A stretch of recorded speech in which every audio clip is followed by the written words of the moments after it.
हाय दोस्तों, मैं हूं अखिल गुप्ता और आपका स्वागत है आउट एंड आउट वीडियोस में।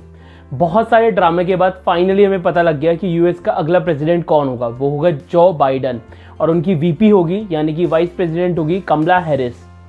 तो जानते हैं कमला हैरिस के बारे में और जो बाइडन के बारे में। हालांकि पिक्चर पूरी क्लियर होने के बाद भी ट्रम्प कह रहे हैं कि वो सुप्रीम कोर्ट में जाएंगे और ये प्रूव करेंगे कि वो इस इलेक्शंस को जीते हैं।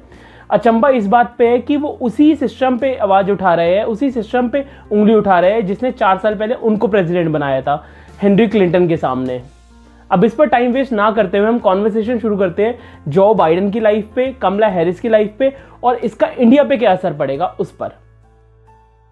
जो बाइडन अमेरिकन पॉलिटिक्स में काफ़ी जाना पहचाना नाम है क्योंकि उन्होंने अपनी पूरी लाइफ पॉलिटिक्स को ही दी है। और आपको शायद नहीं पता होगा, जब ओबामा प्रेसिडेंट थे 8 ईयर्स के लिए, जो बाइडन उनके वाइस प्रेसिडेंट थे। जो बाइडन की एज 77 ईयर्स है और वो अमेरिकन हिस्ट्री के सबसे बूढ़े प्रेसिडेंट होंगे। इसी वजह से उनको एक वाइस प्रेसिडेंट चुनने को भी कहा गया क्योंकि इन केस कोई अनफोर्सीन सिचुएशन हो जाती है तो उनकी गैर मौजूदगी में एक अच्छा वाइस प्रेसिडेंट जो प्रेसिडेंट का काम भी कर सके वो होना बहुत जरूरी है। अगर हम जो बाइडन के बचपन की बात करें तो बचपन में उनको स्टैमरिंग की प्रॉब्लम थी जिसको हम हकलाना बोलते हैं। इस वजह से उनके दोस्त उनका बहुत मजाक उड़ाया करते थे और उनकी बुली किया करते थे।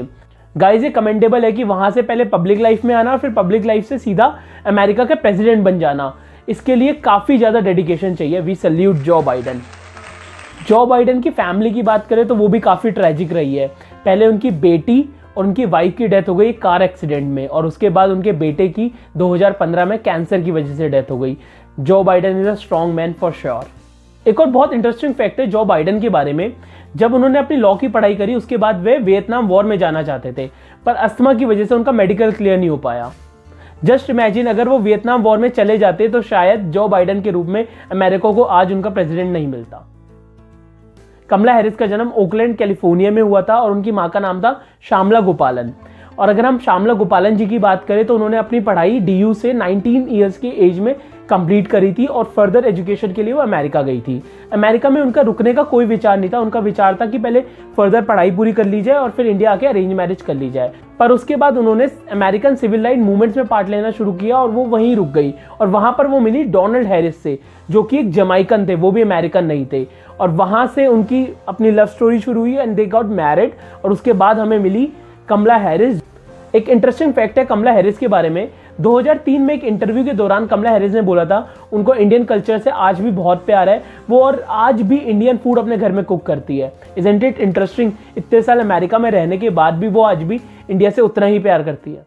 कमला हैरिस के मॉम डैड दोनों के सिविल राइट्स मूवमेंट में होने के कारण कमला हैरिस लॉयर बनना चाहती थी और उन्होंने अपनी लॉ की पढ़ाई पूरी करी क्योंकि उनको लगता था लॉयर ही ऐसे हैं जो राइट्स के लिए लड़ सकते हैं। एंड जब वे लॉयर बन गई उसके बाद उन्होंने काफ़ी सारे लोगों के लिए लड़ाइयाँ लड़ी। उन्होंने आगे जाकर चिल्ड्रन और विमेन राइट्स के लिए काफ़ी लड़ाइयाँ लड़ी और काफ़ी ज़्यादा उनको हक दिलाए। इन सब पॉइंट्स के बाद हम कह सकते हैं कि अमेरिकन्स ने जो बाइडन और कमला हैरिस को ही क्यों चुना। They both are very strong and हमें लगता है कि कमला हैरिस और जो बाइडन अमेरिका का फ्यूचर अच्छा करेंगे। और कमला हैरिस ने आज अपनी ओपनिंग स्टेटमेंट में भी ये कहा कि वे फर्स्ट विमेन है इस ऑफिस में, पर वो आशा करती है कि वो आखिरी ना हो। जो बाइडन और कमला हैरिस के जीतने और ट्रम्प के हारने का इंडिया पे क्या इम्पैक्ट होगा। वैसे तो कई न्यूज़ चैनल्स ने पहले ही न्यूज़ चला दी थी, चाहे ट्रम्प जीते चाहे बाइडन जीतेगा तो इंडिया ही, पर ऐसा नहीं है। हम इसको डीपली समझते हैं कि क्या इम्प्लीकेशंस हो सकते हैं।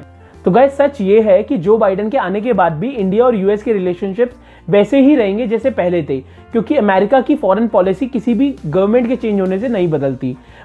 पर कुछ बातें हैं जो शायद इंडिया के फेवर में ना जाए, जैसे कि ट्रम्प का ओपनली चाइना के अपोजिट जाकर इंडिया को फेवर करना। और जितना हम जो बाइडन को जानते हैं, जितना मैंने अभी तक जो बाइडन के बारे में पढ़ा है, वे न्यूट्रल रहकर इंडिया और चाइना की प्रॉब्लम सॉल्व करने की कोशिश करेंगे। अगर एक और चीज़ आपको याद हो, जो बाइडन ने सीईए पे नाराजगी जताई थी, वो भी एक इंडिया के लिए प्रॉब्लम हो सकती है और मोदी गवर्नमेंट के लिए प्रॉब्लम हो सकती है। और अगर हम कमला हैरिस की बात करें तो कमला हैरिस ने 370 पे अपनी असहमति जताई थी और कहा था अगर जरूरत पड़े तो यूएस उसमें इंटरवीन जरूर करेगा। तो ये कुछ मुद्दे हैं जहां पे हमें शायद अब डिप्लोमेटिक होना पड़ेगा, शायद इंडिया को ज़्यादा ध्यान रखना पड़ेगा, पर हम आशा करते हैं कि मोदी जी इसको भी संभाल लेंगे। एंड हम आशा करते हैं कि इंडिया की फॉरेन पॉलिसी यूएस की फॉरेन पॉलिसी के साथ चलेगी।